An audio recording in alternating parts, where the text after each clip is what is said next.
What's up, MMA fans? Today we are catching up with the main coach of Robert Whitaker that will fight Israel Adesanya next Saturday for the middleweight belt of the UFC. Alex Prates, welcome. Thank you, Alonso. Thank you for having me here.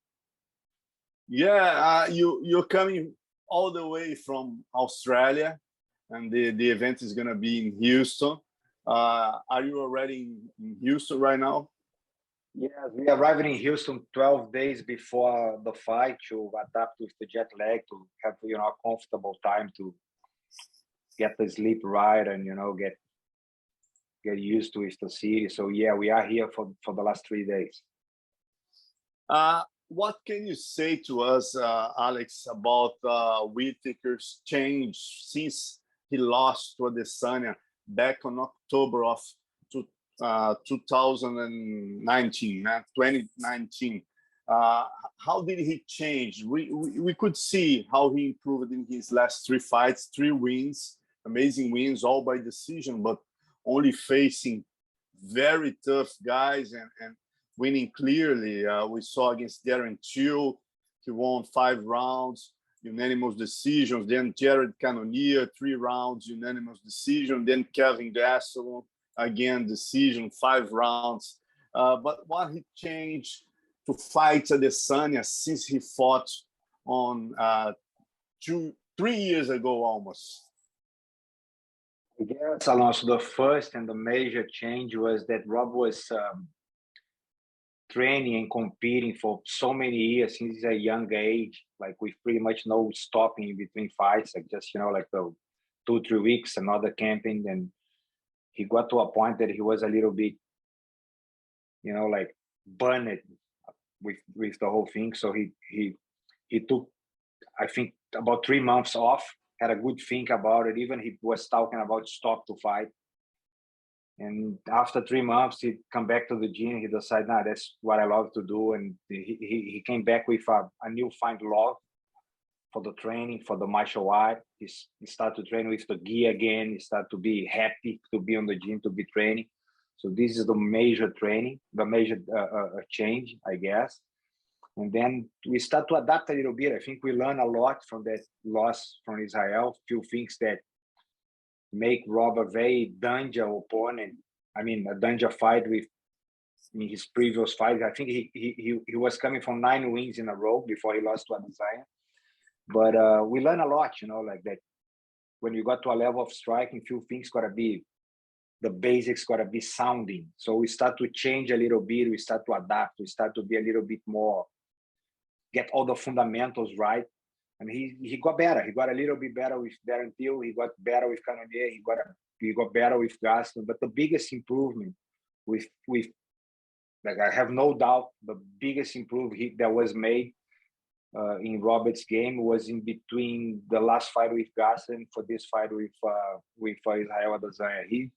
He's probably gonna be potentially he can be the best Robert Whitaker you guys ever seen, because his skills are the best ever. He's sharp. His hands look super sharp. As I told you before, we are training. We are having the help of a very famous boxing coach in Australia, Mr. Johnny Lewis. He's a guy who trained 6 world champions. Okay, he's like, I think Johnny is about 70 years old, 68 years old. And he was retired, but he came back to training a bronze medalist, won the bronze medalist for Australia in Rio, and became professional. And Johnny came back to training him. And I know Johnny for a while through a few common friends. So I asked for a favor for him to, like oversee Rob's boxing for this fight, and he took us on board. I'm very grateful about it, and the results are showing. Rob's hands are looking. He looks a whole different beast now. Talking about tactical mistakes that he have made in the first fights, as a trainer, how you analyze the way he fought Adesanya for the first time? I think in hindsight, it's pretty easy to analyze. That's my first comment about it. You know, after everything's passed, it's pretty easy to go back and see the mistakes. But definitely, we did few things we should, and I think we rushed him too much. You know, like the lack of patience, the lack of waiting a little bit. Like we kind of, he sold the feint for Robert, and Rob kind of played on his timing the whole time, attacking him when he was, you know, starting the movement. And I think that's pretty much, you know, like the main things we learn, you know, like we rush in too much, we try to hit him, and he's a crafted fighter. You know, if you don't take your time, he's super hard to hit. He's very, very smart fighter. So, you know, like I think we learned a valuable lesson, but this time we're very confident, you know, like we're not under illusion that's going to be an easy fight. We're not under illusion that Israel Adesanya is now one of the best fighters in the world, but we are here to get this belt. We didn't come here to get a paycheck. We came here to win. We came here to win. We're confident we can win. But say that we're expecting a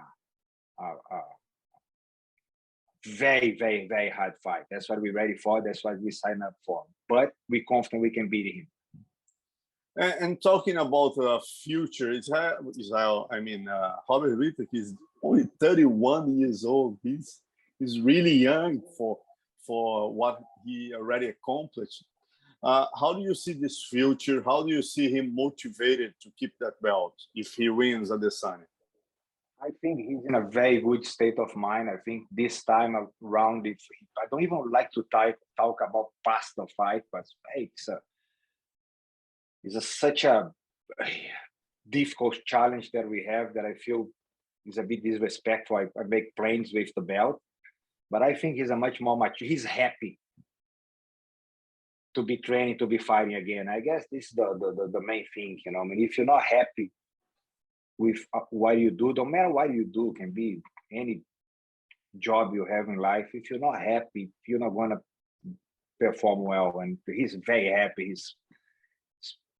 Robert is going to the gym training with the members at night sometimes. I never saw that before, you know, like he's happy, he's keen, he's enjoying training again. So I think it's going to be a very, very different Robert Whitaker if he becomes champion again, if you want my opinion.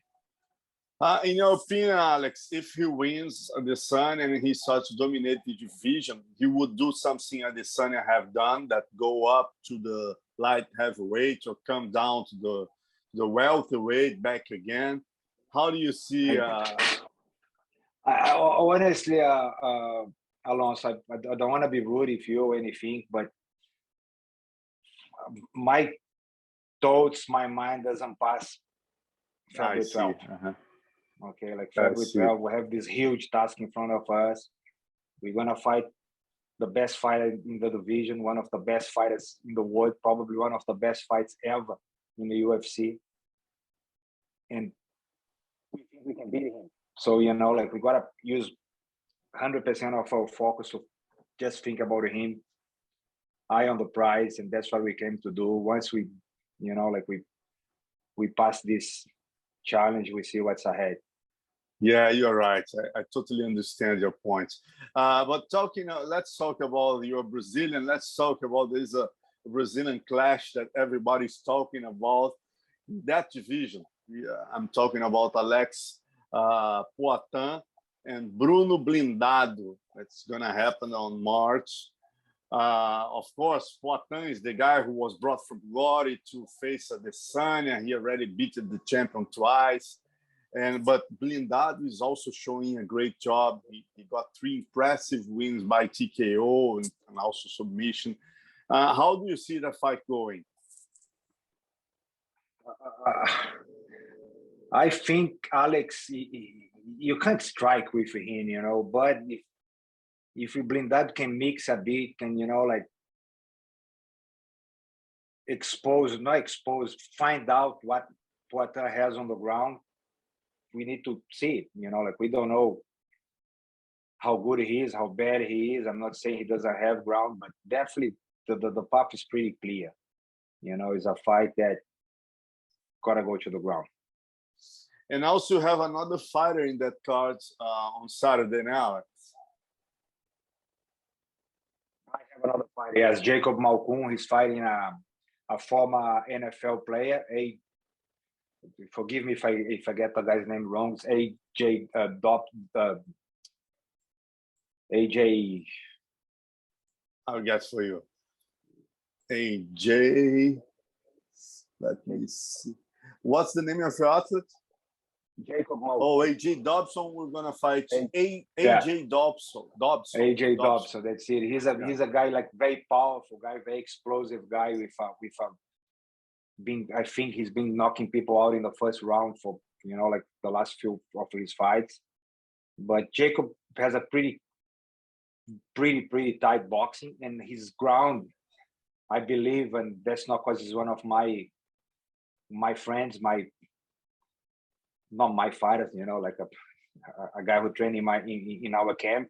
He's in my opinion, he's probably one of the top 10 jiu-jitsu guys in the division. His ground is outstanding. So we see. It's going to be a good fight, an interest fight. We're expecting a very high, like explosive start from AJ. He's a very explosive, big, massively guy. But like all those guys, like if you can hold the storm, go through the first round, go through the storm, they slow down, they become very, very hittable. They become easy. And Jacob is a cardio machine, So this fight, the longer that goes, the better for us. And I would not be surprised if we see a submission there. Thanks a lot, Alex. Good luck on Saturday. You have two guys in the card, and thanks for your time. It was amazing talk.